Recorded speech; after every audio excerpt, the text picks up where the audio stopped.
तो नमस्कार साथियों, आप देख रहे हैं मनदीप एफएम, जहां हम लेकर आते हैं ऐसी सच्ची कहानियां जो सिर्फ सुनने के लिए नहीं, समझने के लिए होती हैं। यहां हर कहानी के पीछे छुपा होता है एक सच, एक ऐसा सच जो कभी कभी हमारी सोच से भी ज्यादा खौफनाक होता है। तो साथियों, तैयार हो जाइए एक और ऐसी कहानी के लिए जो आपको आखिर तक सोचने पर मजबूर कर देगी। साथियों, अगर एक माँ बार बार अपनी बेटी से मिलने की जिद करे, तो क्या कोई दामाद इतना बेरहम हो सकता है कि उसे हमेशा के लिए वो खामोश कर दे? नवी मुंबई की ये कहानी है। शुरुआत होती है एक सुनसान सड़क पर पड़ी लाश से, जहां ना कोई पहचान, ना कोई गवाह, सिर्फ अंधेरा और सन्नाटा। लेकिन जैसे जैसे पुलिस इस केस की परतें खोलती है, एक ऐसा सच निकलकर सामने आता है जो सिर्फ एक कत्ल तक सीमित नहीं रहता। ये कहानी है लालच की, झूठ की और एक ऐसे इंसान की जिसने अपने राज छुपाने के लिए एक नहीं बल्कि दो जिंदगियां खत्म कर दी थी। साथियों, ये कहानी है लालच की, झूठ की और एक ऐसे इंसान की जिसने अपने राज छिपाने के लिए एक नहीं, दो जिंदगियों को खत्म कर दिया था। और सबसे हैरान करने वाली बात, इस पूरे केस को सुलझाने में मदद करी एक छोटे से चश्मे के डिब्बे ने। 10 जुलाई 2023, नवी मुंबई का उरन इलाका। रात धीरे धीरे अपने अंधेरे को और ज्यादा गहरा कर रही थी। सड़कें लगभग खाली थी और हवा में एक अजीब सा सन्नाटा घुला हुआ था। इसी सन्नाटे को चीरती हुई एक कॉल आती है उरन पुलिस स्टेशन में। फोन उठाने वाले पुलिसकर्मी जैसे ही हेलो कहते हैं, दूसरी तरफ से एक घबराई हुई आवाज उन्हें सुनाई देती है। सर, यहाँ सड़क के किनारे एक औरत पड़ी है, शायद मर चुकी है।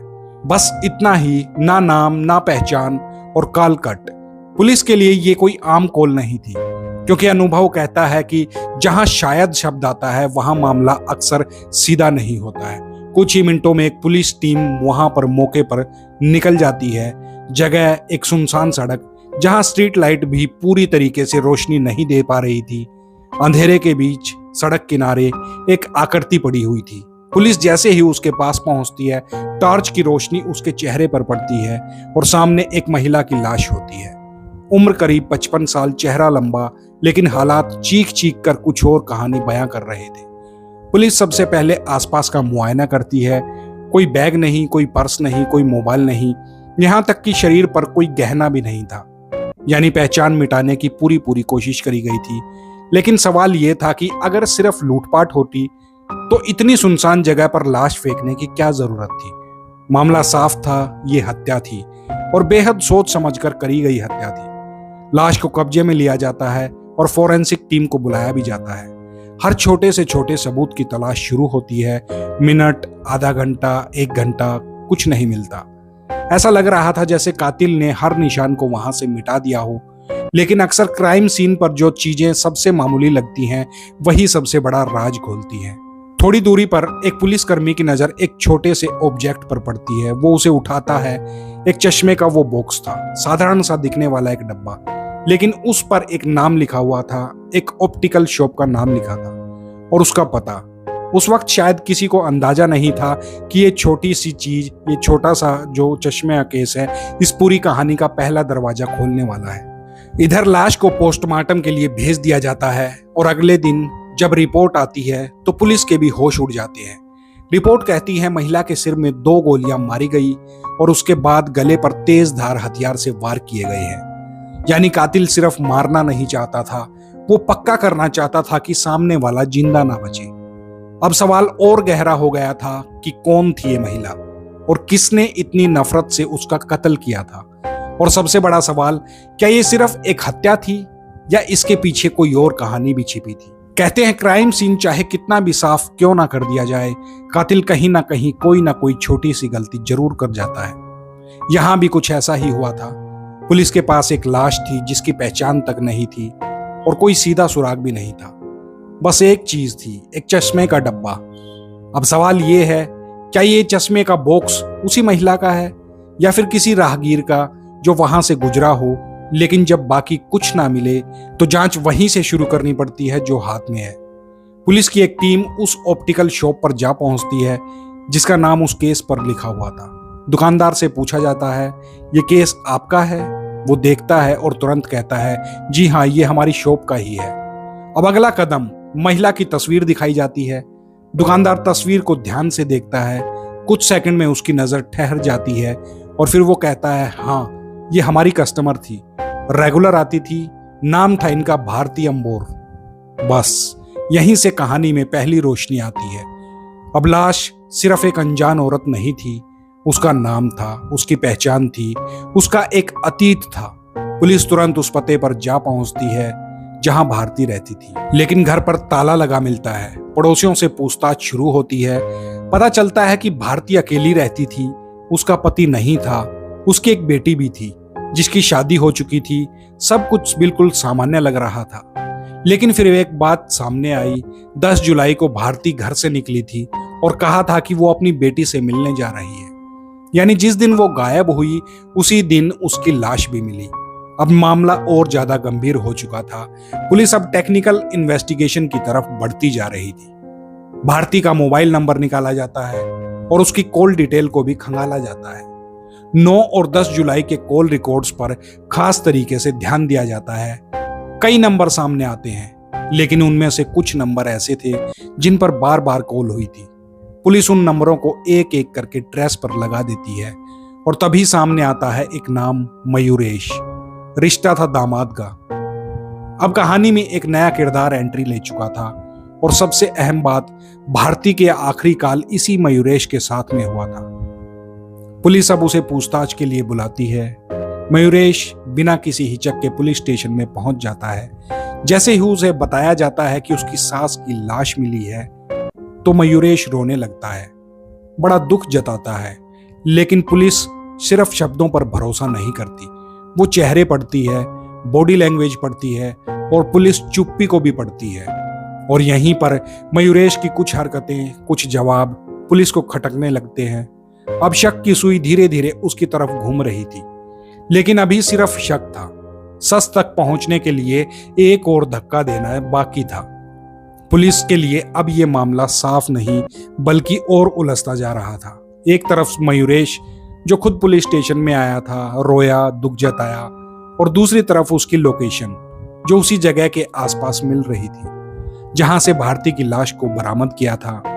अब ये सिर्फ शक नहीं रहा था, ये एक मजबूत इशारा था।